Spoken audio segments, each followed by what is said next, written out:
Right, so just for you, Joanne, Paul is going to show you how he makes his paneer and spinach, because he makes it up as he goes along. So he's going to tell us what we're doing now. What are you up to? Right, so top secret spinach recipe, which we may rename Sag Joanne.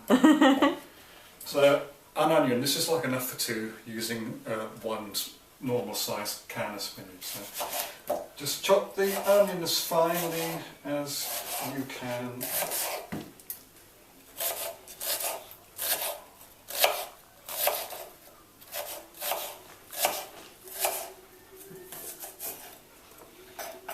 And you get a little frying pan.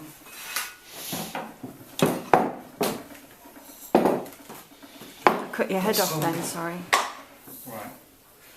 I don't measure these out very well. So what have you got? Coriander seeds, about that many. Including the ones on the floor? Including the ones on the floor. About that many cumin seeds. Okay. And I'm just going to dry fry these in a pan, so don't put any oil in. Why not? Because otherwise they'll go too soggy and you won't be able to grind them. Oh, I see. Okay. So just let those heat up.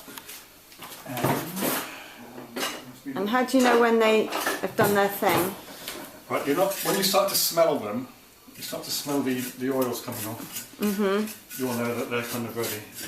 You don't want them to go brown or burn, because they'll go all bitter.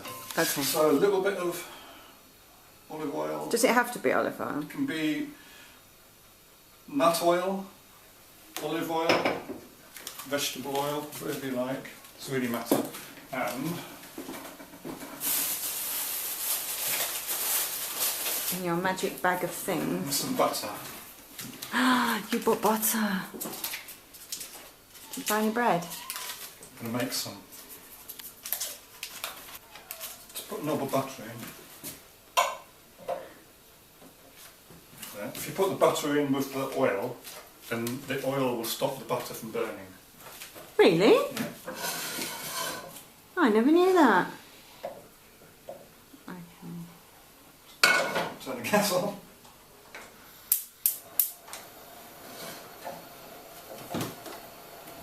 Right, so these and that, you can see they've sort of gone a bit goldeny, but they're not too brown, and you can smell that the oils are cooked and the aroma's coming off. So just push those in. And you would do that in a pestle and mortar rather than the noisy grinder?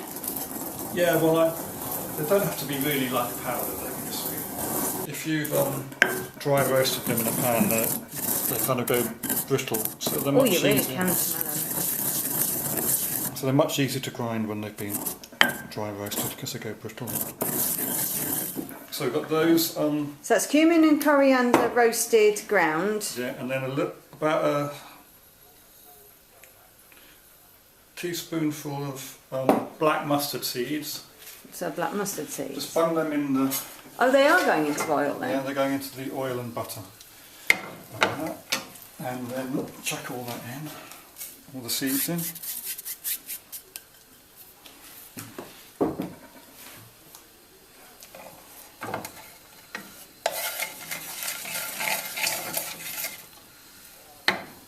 When the mustard seeds start to pop and go grey, then it's ready. Hopefully you can hear them popping, Joanne. Here is it, yeah, but once everything starts to go crackly and poppy, just bung the onions in. You have to make sure that you don't burn the spices. Right. So you're listening out, you have to stay with it. Yeah. Because they weren't in very long at all. About a minute, maybe. Get the onion in. So this is 1 onion, handful of coriander, handful of cumin, not quite such big handful of black mustard seeds into oil and butter. Yeah. Gotcha. Right, I'm just going to turn that down a bit. And just let those kind of soften up a bit whilst you chop your garlic. So I'm going to put about 3 fat cloves in.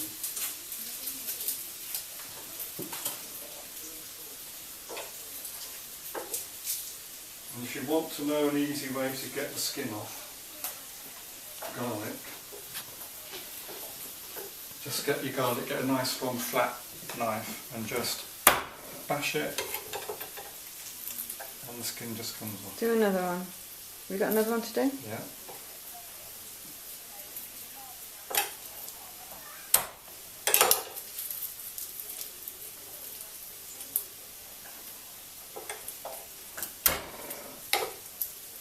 There you go.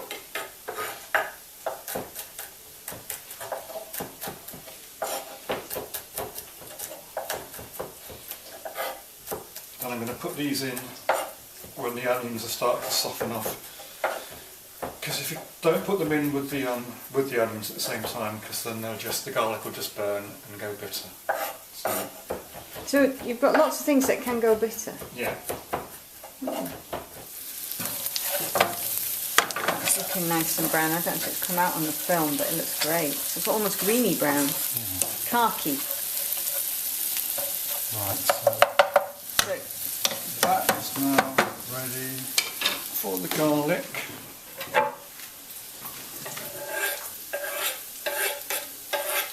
God, I'm so hungry. How long does it take to do, from top to bottom? About 45 minutes. Next, we're going to put about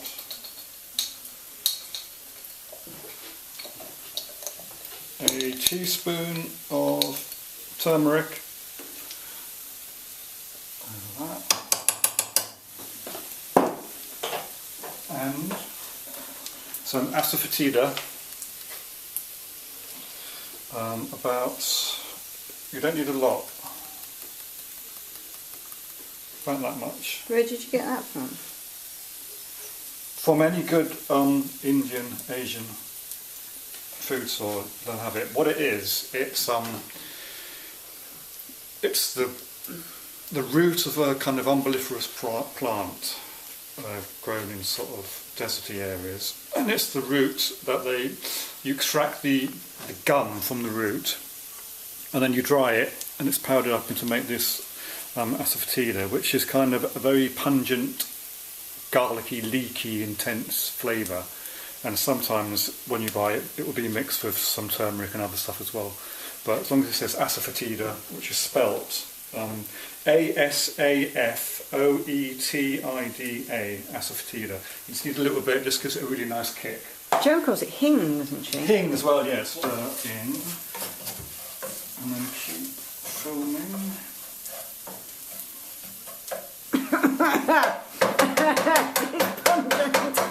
Yeah. At this point, if you want, you could put a bit of chilli powder if you want it to be hot. We usually leave it out. Or if you want it to be hot and other people don't, you can just get some chilli flakes and just sprinkle it on as you want afterwards. So that's that. Garam masala is for later. Right, now is the time for the paneer. So we'll leave that on the low heat so it doesn't burn. Yeah, in the background you're hearing 2 cats fighting. We're ignoring it. Right, here's the paneer. Lovely. Again, any good local Asian food store will have it. There's a lot here. This is... Great. I'm just going to use half of it. Just bung about half in. Well, bung as much as you like. Let's see. About that much.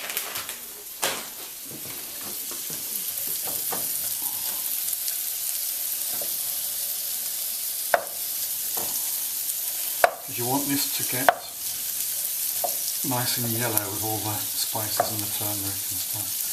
So once you've separated all the little bits of paneer, just give it a good toss.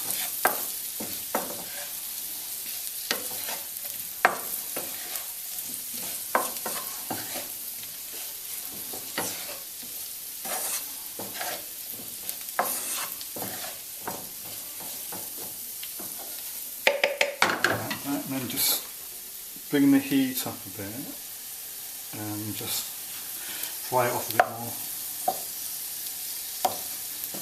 Will it go brown? It will go, yeah, slightly brown, the bits of it. But you're not really aiming for that? It doesn't really matter, you don't really need it to go brown.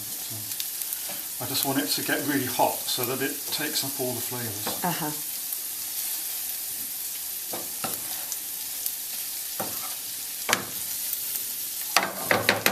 So we'll leave that and then turn the heat up a bit more. And then get the spinach. So just one kind of regular sized can.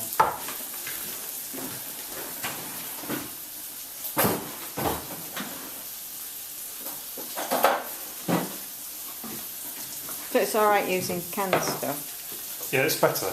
I think it's better because because it's pureed. You can mix it with all the paneer and all the onions, and you get like a nice spinachy sauce, which I prefer. So you'd have to add bags and bags to get the equivalent, wouldn't you? If you were buying fresh. But you could put a bit of fresh in at the last minute, couldn't you? Yeah. That'd be nice. Yeah, you could just wilt a little bit right at the end. Yeah, and just kind of sprinkle it over the top. Yeah. That's looking. It's taking the colour up now. So this is usually enough for 2 people. And you haven't taken any of the liquid out of that. You've just put it all in. If I was doing spanakoppitas, I'd be squeezing all the liquid out of that because it would make the phyllo go soggy. And give this a good mix.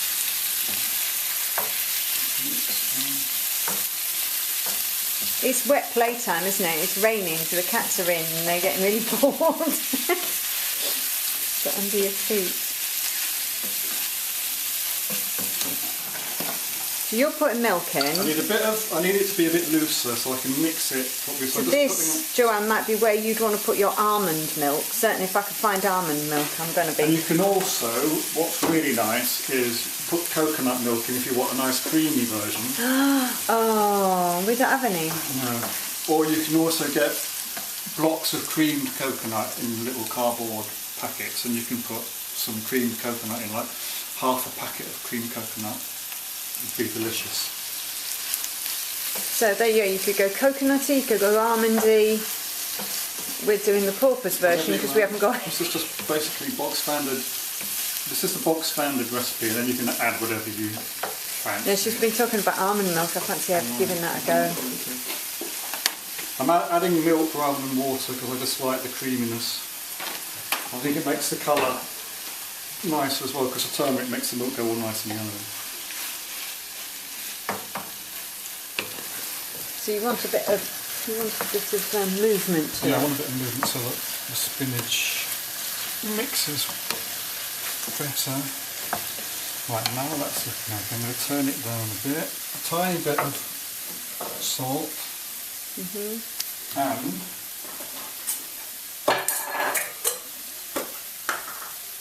some bouillon. Bouillon. Show us the label. This is the reduced salt one. It doesn't have to be, it can be whatever you like. Or you can put a stock cube in, whatever you like, veggie stock cube. I'm just going to put about that much in. And why are you putting that in? I've never heard of that before. Because it just gives it a really nice tang. It gives it a bit of umami. Ah, there you go, your umami savoury flavouring. This is more umami, surely. Oh no, it isn't. This is garam masala. Yeah. Which is a mixture of all different types of spices like coriander, cumin, cardamoms, black peppers, cloves, blah blah blah blah. About a heaped teaspoonful. Bang that over. Love garam masala. Great in baked beans.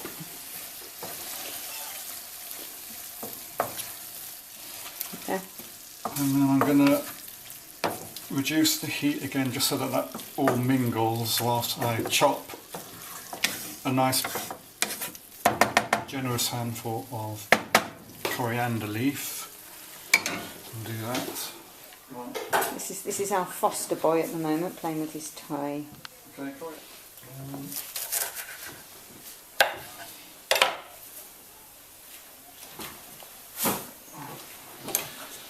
So yeah, quite a nice big handful. If you like coriander, you don't have to put it in. Some people hate it. Yeah, I don't know. I It's think you either like really love it or you hate it. Yeah, I was it's a bit gonna like say. Marmite. Some people find it really soapy. I love it. Did you put anything else in there? You could probably put parsley in. It's not quite right though, But is wouldn't it? be. If you don't like coriander, I'd just leave it out. But you've put coriander seeds in. Is that different? Coriander seeds a completely different taste to the leaf. Ah. Much more perfumey and not soapy. I don't find it soapy, but then I love it. So. A good chop up. And then just bung it in.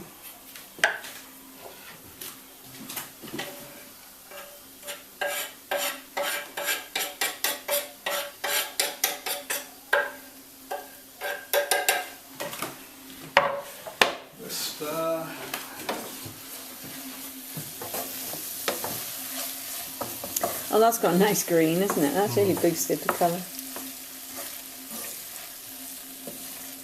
Oh, I wish we had smell-o-vision. And then, well, we've done that. Just a bit of ground black pepper and some vinegar. It doesn't really matter, any type of vinegar you like. You've got red wine there. Yeah, just gonna, about a capful. Is that all? Yeah, or maybe a touch more if you like. It's just to give it a slight tanginess. I'm terrible though, I drown things in vinegar. And And? some muscovado, light muscovado sugar. Does it matter if it isn't? You can just put normal sugar, whatever sugar you've got, but I just like this just because it's got that kind of treacly molassesy. What's that Indian sugary? Jaggery. Jaggery. Would you put that in? Put jaggery in as well. About that much, just to bring the flavours out. A teaspoon. PP teaspoon. Yeah. And then Now you know why it's so nice, Joanne. It's got loads of naughty stuff in. I might need some more milk because it's. Not wet enough for you. We're going to put some more butter in. Good. Butter is a really important medicinal part of it. I didn't film your face when you said medicinal. It's good, well, it's good for your mental health, I think. Put another wad of butter in. And if you want it a bit more loose, a bit looser, a bit more... We do tend to do wet curry, don't we, you and I? And then just turn the heat up a bit more. So ingredients so far, let me recap. An onion. An onion. Butter. Yeah. The paneer. Black mustard seeds, cumin seeds, coriander seeds, turmeric, garam masala, asafoetida, little bit of veg stock cube, little bit of sugar, vinegar. What else have you bunged in there? Black pepper. Black pepper, salt. Oh, and a tin of spinach. Did I say spinach? Spinach. Be careful with the salt, because if you've got the... Well, butter's salted anyway, if isn't you've it? got the veg stock, That's salty. depending on how salty your stock is, all you do, just taste it really. That's all the butter melted in. And then I would just leave that to mingle, if you can bear to leave it before you eat it. And then I'm just going to taste a bit of the spinach.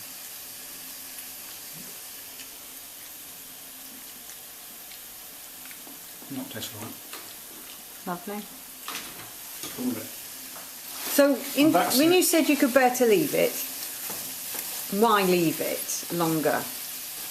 Because it will just taste better. The longer you can leave it before you eat it, I mean preferably the next day, then it would be fantastic.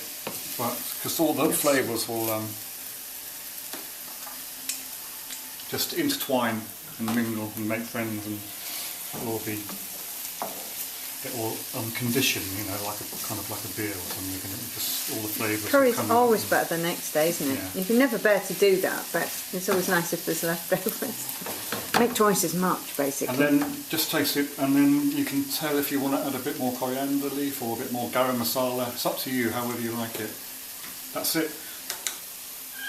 And then next we'll make some quick chapatis. Quick chapatis.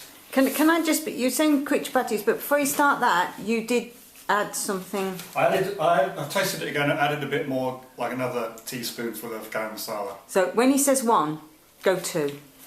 So. But yeah, you just need to keep tasting it. Get it how you like it.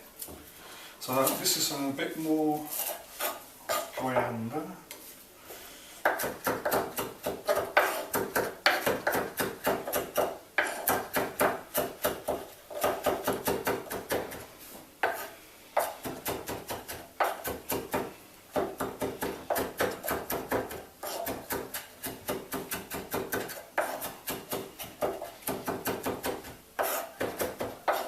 Do you want garlicky ones or just coriander ones? Oh, just coriander, I think, if we've got garlic in there. Yeah.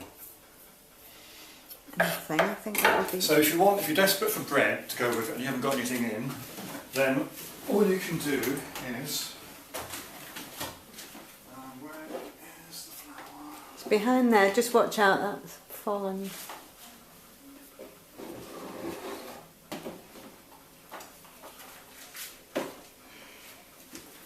I made too much music. Well, any flour you've got, doesn't really matter what it is. Have you not got gram flour anywhere then? No, you can use atta, chapati flour if you've got it. But, if you haven't, then you just need some bread to go with your spinach. Just get any flour.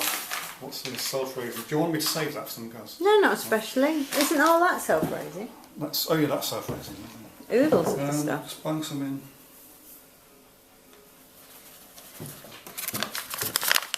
That's not really easy to read as amount then. No, I mean it's about that much. I'm going to venture to suggest it might be more than 4 tablespoonfuls, but I really don't know. Cold water. A bit of salt.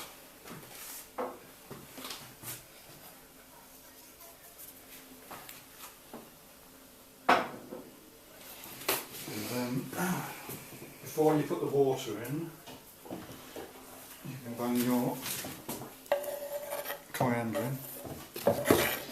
Or you could put some crushed cumin seeds or crushed coriander seeds. Or you could put some garlic in, whatever you like. Or just leave it Plain. completely plain. So if wheat flour doesn't do it for you, Just, you could use rye and... yeah, anything you can make a dough out of. It's pretty. And then just cold water. And just make a dough ball.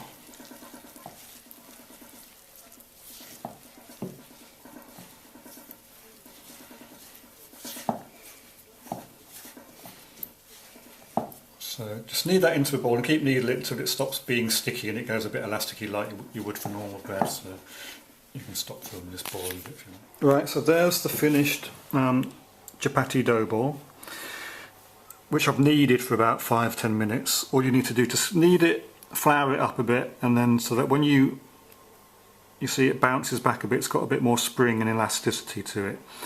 And then you can just leave that till you need to cook them. So we'll show you how to do that in a minute. The spinach is keeping warm over there. I've got the chapati pan on high heat. You want to get this really, really hot. If you haven't got one? If you haven't got one, just use a normal frying pan, a good kind of a thick bottom frying pan that you can get nice and hot. You've got nothing on that? Yeah, no oil. We're just going to dry fry the chapatis on there, so you don't want any oil. Just keep that heating up whilst you roll out your chapatis. So there's the ball that we did earlier. Look at the size. So that's all you've got? Yeah, How many are you going to get out of that? Well, 2 nice sized ones. Okay. and then just chop it in half equally, and then just roll one up into a flat disc in your hands like that, and then get your rolling pin and just roll it out as flat as you can.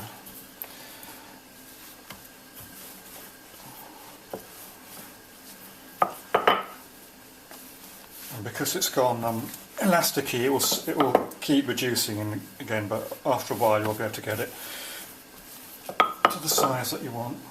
Which is? I reckon. Well, you want it to be able to fit inside that griddle pan. So without going over the edges. About 10 inches. Yeah, as big as you can get it without it going over the edges of your pan, otherwise you'll just get a raw bit. A raw endy bit, I reckon.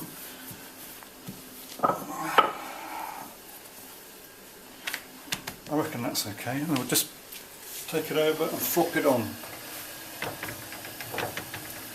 And then it will start to bubble up in a minute, then you can turn it over.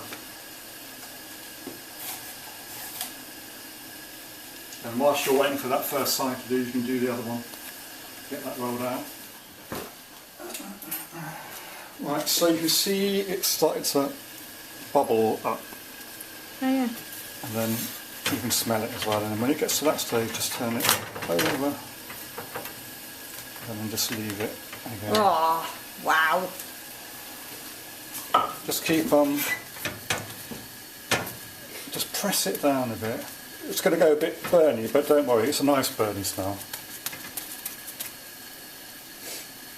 It goes a bit fluffy and a bit bubbly. And you'll know when it's done. If you turn it over again, you can just see that it's got nice brown peaks. And that's it. Put it to one side. You can, if you want, you can put that inside some foil and keep it wrapped up in some foil. That will keep the moisture in and keep it nice and floppy whilst you do the other one.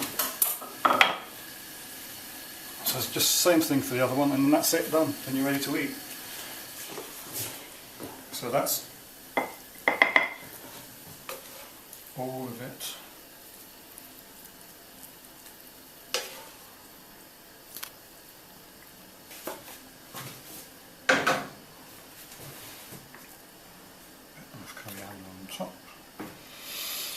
There you are, that's it done. So you've got spinach and paneer, you've got some yoghurt in there with some fresh mint chopped up, and your homemade chapatis. Enjoy.